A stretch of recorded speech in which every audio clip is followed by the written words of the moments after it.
কিছু মানুষ রোজা রাখবে কিন্তু তাদের রোজা আল্লাহর দরবারে কবুল হবে না, শুধুমাত্র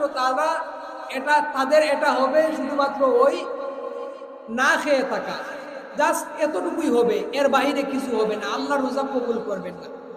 যেমন প্রথমে যদি একটা হাদিস দেখি, আবু হুরায়রা রাদিয়াল্লাহু তাআলা আনহু এর হাদিস, তিনি বলেছেন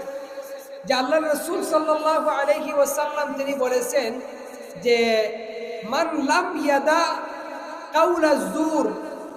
অর্থাৎ যে ব্যক্তি মিথ্যা কথা ছাড়বে না, তো এই মিথ্যা কথা যদি কোনো ব্যক্তি না ছাড়ে অথবা খারাপ কথা, যেমন আমরা অনেক সময় বসার পর আমরা গীবত করি কিনা, আমরা অনেক সময় গীবত করি, আমরা অনেক সময় অশ্লীল কথাবার্তা বলি, আমরা অনেক সময় অহেতুক কথাবার্তা বলি, আমরা অনেক সময় অনর্থক কথাবার্তা বলি। তো রাসূলুল্লাহ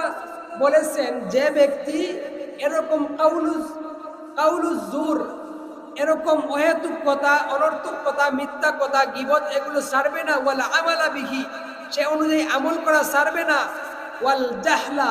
এবং সে জেহালত অর্থাৎ মূর্খতা মূলক আচরণ ছাড়বে না। দেখবেন আমি পরে বলছি মূর্খতামূলক আচরণ আমাদের মধ্যে কেমনে আছে। রাসূলুল্লাহ বলেছেন ফালাইসা লিল্লাহি হাজাতুন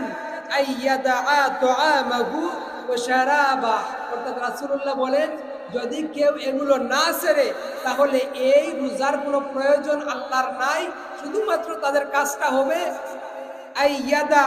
ছেড়ে দেওয়া, অর্থাৎ সে কি ছেড়ে দিবে, তুআমা খাবার ছেড়ে দিবে, ও শারাবা পান করা ছেড়ে দিবে, শুধুমাত্র এই দুইটা কাজ ছাড়বে, কিন্তু তাদের রোজা আল্লাহর দরবারে কবুল হবে না।